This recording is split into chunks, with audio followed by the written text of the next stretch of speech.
પ્રેમ લગ્ન મુદ્દે વિશ્વ ઉમિયા ધામના પ્રમુખનું મોટું નિવેદન. કહ્યું, દીકરીને ઘરમાં લાગણી આપો, અન્ય સમાજમાં લગ્ન કરે. માતા પિતા પાસે સમય ન હોવાના કારણે દીકરીઓ બીજે હૂંફ શોધે છે. પાટીદાર સમાજની દીકરીઓના લગ્ન અંગે વિશ્વ ઉમિયા ધામ પ્રમુખે વ્યક્ત કરી ચિંતા. કહ્યું, દીકરીઓ બેકાર અને અસામાજિક તત્વો સાથે લગ્ન કરે છે. સોશિયલ મીડિયાથી સંપર્ક થાય, હોટલમાં જમવા જાય, દીકરીઓને ફસાવે. આરપી પટેલની સલાહ. ધારાસભ્ય યોજીને દીકરીઓને હૂંફ આપવી જોઈએ. ઘર સભા યોજીને દીકરીઓને હૂંફ આપવી જોઈએ. ઘરમાં જ દીકરીઓ માટે સારું વાતાવરણ ઊભું કરવું જોઈએ. સિનેમામાં પણ અન્ય સમાજમાં લગ્નની ઘટનાઓ દર્શાવે છે. આવી ઘટનાઓ દીકરીને વધારે ભ્રમિત કરે છે. તો મોરબીમાં નકલી ટોલ નાકું ઝડપવાનો કેસ મુદ્દે વિશ્વ ઉમિયા ધામના પ્રમુખ આરપી પટેલનું નિવેદન. રાષ્ટ્રને નુકસાન કરતી પ્રવૃત્તિ કરવી અયોગ્ય. સમાજના આગેવાનોએ આ વાતનું ધ્યાન રાખવું જોઈએ. વિશ્વ ઉમિયા ધામના પ્રમુખે કહ્યું, સમાજને દિશા મળે એ પ્રમાણે કાર્ય કરવું જોઈએ. સિત્સર ઉમિયા ધામ પ્રમુખના પુત્ર સામે નોંધાઈ છે ફરિયાદ. મોટા દાનની જાહેરાત કરતા દાનવીરોને વિશ્વ ઉમિયા ધામના પ્રમુખની માર્મિક ટકોર. કહ્યું, રાજકીય મહત્વાકાંક્ષાના કારણે લોકો દાનની જાહેરાત કરે છે. કેટલાક કિસ્સાઓ બને છે કે જેમાં લોકો સમયસર દાન નથી આપતા. આરપી પટેલે દાતાઓ અંગે વાત કરતા કહ્યું કે 90% જેટલા દાતાઓ છે કે તે સમયસર દાન આપીને જાય છે, પરંતુ 10% લોકો જ્યાં સુધી તેમના કાર્યો પૂર્ણ ન થાય ત્યાં સુધી દાન નથી આપતા. આ પ્રકારના લોકોએ સમયસર દાન આપી દેવા જોઈએ. હિંમતનગરમાં અખિલ ભારતીય કચ્છ કડવા પાટીદાર સંમેલનમાં કુરિવાજો, નાની બાબતમાં છૂટાછેડા જેવા મુદ્દે ચર્ચા. લગ્નમાં થતા ખોટા ખર્ચાઓ ઘટાડવા સંમેલનમાં ચર્ચા. ડાંગમાં ધર્માંતરણ મુદ્દે વિશ્વ હિન્દુ પરિષદના કેન્દ્રીય સહમંત્રીએ છોટુ વસાવા અને મહેશ વસાવાને પ્રાણી સાથે સરખાવ્યા. ધર્મેન્દ્ર ભવાનીએ કહ્યું, છોટુ વસાવા મહેશ વસાવાના સમર્થકો શિયાળનું ટોળું. વકીલના ત્યાં આઈટી વિભાગે શંકાસ્પદ તપાસ કરવી ભારે પડી. આઈટી વિભાગનો ગુજરાત હાઈકોર્ટમાં જવાબ. અમે કાયદામાં રહીને જ કાર્યવાહી કરી. માહિતીના આધારે જ લેપટોપ ડોક્યુમેન્ટ લીધા. આઈટી વિભાગને જાહેરમાં માફી માંગવા હાઈકોર્ટે આદેશ કર્યો હતો.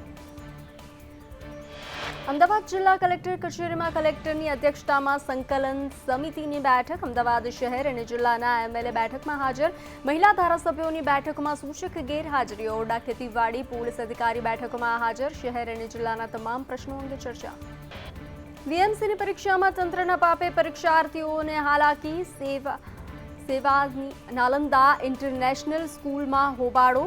પાલિકાએ ભૂલ અંગે એકબીજાને આપી ઓએમઆર શીટ બદલતા પરીક્ષાથી વંચિત. વડોદરામાં ગુજરાત હાઉસિંગ બોર્ડની બેદરકારી. આવાસની ફાળવણી કરી છતાં કબજો નહીં સોંપાતા રોષ. હાઉસિંગ બોર્ડની ઓફિસ બહાર લાભાર્થીઓનો હોબાળો. કબજો ન આપતા લાભાર્થીઓ ઘરથી વંચિત. મહીસાગરમાં વ્યાજબી ભાવની દુકાનો ઉપર કાર્યવાહી. અપૂરતા જથ્થાને લઈ કાર્યવાહી. વ્યાજબી ભાવની 40 દુકાનોના પરવાના 60 દિવસ માટે મોકૂફ. લુણાવાડા, ખાનપુર, કડાણા, બાલાસિનોર તાલુકામાં ચેકિંગ. ગુજરાત વિધાનસભા બજેટ સત્રને લઈને તૈયારીઓ શરૂ. જાન્યુઆરી કે ફેબ્રુઆરીના પ્રથમ સપ્તાહમાં બજેટ સત્ર યોજાઈ શકે છે. બજેટ સત્ર લોકસભા ચૂંટણીના કારણે વહેલું મળશે.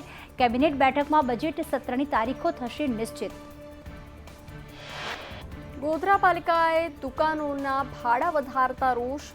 વિરોધીને લઈ 400 દુકાનોએ બંધ પાડ્યું. ભાડામાં ઘટાડો નહીં થાય તો આંદોલનની ઉચ્ચારી ચીમકી. ગૃહ વિભાગની ઓફિસની ગૃહ રાજ્યમંત્રી હર્ષ સંઘવીએ સરપ્રાઇઝ મુલાકાત લીધી. સંઘવીએ વિભાગની સમય અને સ્વચ્છતા જેવી બાબતો ચકાસી. અધિકારીઓની ચેમ્બરમાં બેસવાના બદલે સંઘવીએ લોબીમાં ખુરશી નાખીને માહિતી લીધી. ધાનેરામાં યુવકનું હાર્ટ એટેકથી મોત. ક્રિકેટ રમતા રમતા યુવકને આવ્યો હાર્ટ એટેક. યુવકના મોતથી પરિવારમાં શોકની લાગણી. બનાસકાંઠામાં થાવર ગામે સરકારી આવાસના મકાન તોડાયા. 8 સરકારી મકાન સહિત 52 દબાણ દૂર કરાયા. જે તે સમયે લાભાર્થીઓને મકાન બનાવવા સહાય પણ અપાઈ. તંત્રના પાપે ગરીબ પરિવારોના મકાનો તૂટ્યા. પરિવાર બેહાલ થયો. બનાસકાંઠાના વડગામના નર્મદાના નીર પહોંચે. નર્મદાના નીર મુક્તેશ્વર ડેમ અને કર્મવાદ તળાવમાં નર્મદાના નીર પહોંચાડાશે. 25 વર્ષથી કર્મવાદ તળાવમાં પાણી આપવા ખેડૂતોની માંગ. નર્મદાના નીર પહોંચાડવા 500 કરોડની યોજના મંજૂર. ડીસામાં ઘી બનાવતી ફેક્ટરીમાં પોલીસના દરોડા, ફેક્ટરીમાં શંકાસ્પદ ઘીનો જથ્થો જપ્ત કરાયો. ડીસા તાલુકા પોલીસે ઘીની ફેક્ટરી કરી સીલ. P&N ઇન્ડસ્ટ્રીઝના ગોડાઉનમાં પોલીસની રેડ.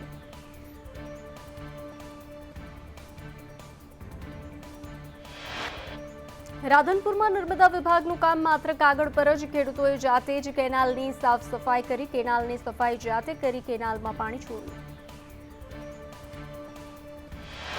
કલોલ નગરપાલિકામાં વેરા વધારાને લઈને નાગરિકોનો હોબાળો. કલોલ નગરપાલિકા દ્વારા 3 ગણા વેરા વધારાની જાહેરાત કરાઈ. વેરા વધારાને લઈને લોકો દ્વારા પાલિકા પર જઈને વાંધો રજૂ કરવામાં આવ્યો હતો. મોડાસામાં એસટી બસ રોકી મુસાફરોનો વિરોધ. મુસાફરોએ 140થી વધુ મુસાફર બસમાં સવાર હોવાનો આક્ષેપ કર્યો. વિદ્યાર્થીઓ દ્વારા અન્ય બસ શરૂ કરવાની માંગ. ઠસોઠસ પેસેન્જર પરતા વિદ્યાર્થીઓને ભારે હાલાકી.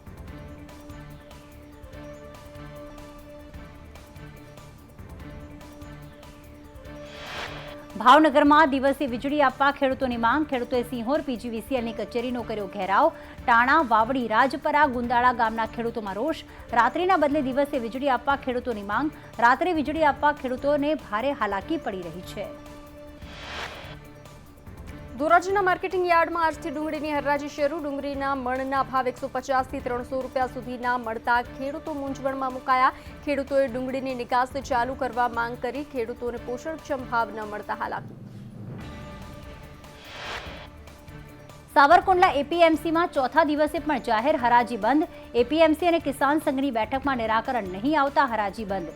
ધર્મકુળ કોટનના પ્રોપાઇટરે અસભ્ય વર્તન કરતા નોટિસ. ગોંડલ માર્કેટિંગ યાર્ડમાં મરચાની આવક શરૂ. માર્કેટિંગ યાર્ડ બહાર વાહનોની લાંબી લાઈનો લાગી. વહેલી સવારથી મોટી સંખ્યામાં ખેડૂતો પહોંચ્યા. સાનિયા, ઓજાત, તેજા, રેવા સહિતના મરચાની આવક. દ્વારકા ખંભાળિયા માર્કેટિંગ યાર્ડમાં મગફળીની પુષ્કળ આવક. 20,000 કટ્ટાની આવકથી 2 થી 3 કિલોમીટર લાંબી લાઈનો લાગી. મગફળીના 20 કિલોના 1200 થી 1400 રૂપિયા ભાવ. વહેલી સવારથી ખેડૂતોએ લગાવી લાંબી લાઈનો. રાજકોટ માર્કેટિંગ યાર્ડમાં ડુંગળીની હરાજી શરૂ. 100 ખેડૂતોની ડુંગળીની હરાજી કરાશે. હરાજીમાં 400 રૂપિયા મણ સુધીના ડુંગળીનો ભાવ. સવારથી જ ડુંગળીની હરાજી શરૂ કરવામાં આવી. તો ગીર સોમનાથમાં તાલાલા, સુત્રાપાડા અને કોડીનારમાં દેશી ગોળ બનાવવાના રાબડાઓ શરૂ થયા. આ વર્ષે તાલાલામાં 60, કોડીનારમાં 120 અને સુત્રાપાડામાં 60 મળીને 250 રાબડાઓ શરૂ. ચાલુ સિઝનમાં 18 લાખ ગોળના ડબ્બાનું ઉત્પાદન થવાની સંભાવના. રાજકોટના સિબેશ્વર ચોક દુર્ઘટનામાં તપાસ માટે નિવેદન લેવા મથામણ. પોલીસે મહાનગરપાલિકા પાસે બિલ્ડરોની યાદી માંગી. ઇજનેરોના લેખિત નિવેદન મંગાવવામાં આવ્યા. અત્યારે કોણ માલિક છે તેની મોટી યાદી મંગાવાઈ. ખેડામાં રેલવે ટ્રેક પર પથ્થર મૂકીને ટ્રેન ઉથલાવવાનો પ્રયાસ. Ahmedabad Mumbai main railway track પર પથ્થર મુકાયા. રેલવે ટ્રેક પર અજાણ્યા શખ્સોએ પથ્થર મૂક્યા. તપાસમાં 5 થી 7 કિલોના પથ્થર હોવાનું સામે આવ્યું. રેલવે પોલીસની કાર્યવાહી. સુરતમાં ટ્રેનની અડફેટે 2 મિત્રોના મોત. ક્રિકેટ રમીને પરત ફરતા સમયે નડ્યો અકસ્માત. રેલવે ટ્રેક ક્રોસ કરતી વખતે ટ્રેનની અડફેટે મોત.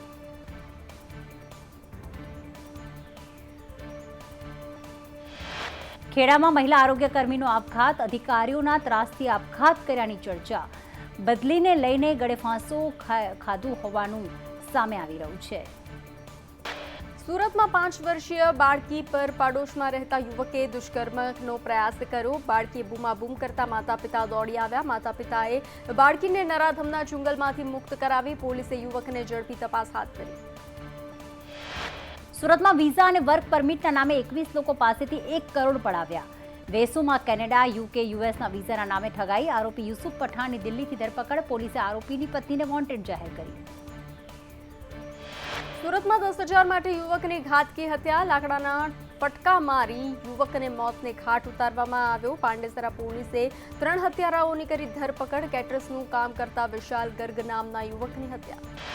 સુરતમાં વડાપાઉં ખવડાવવાની લાલચ આપી 5 વર્ષીય બાળકી સાથે દુષ્કર્મ. પાડોશમાં રહેતા નરાધમે જ બાળકીને જાડી ઝાંખરામાં લઈ જઈ દુષ્કર્મ આચર્યું. આરોપી બિહારી યુવક સામે દુષ્કર્મની ફરિયાદ નોંધાઈ. સરથાણા પોલીસે વધુ તપાસ હાથ ધરી.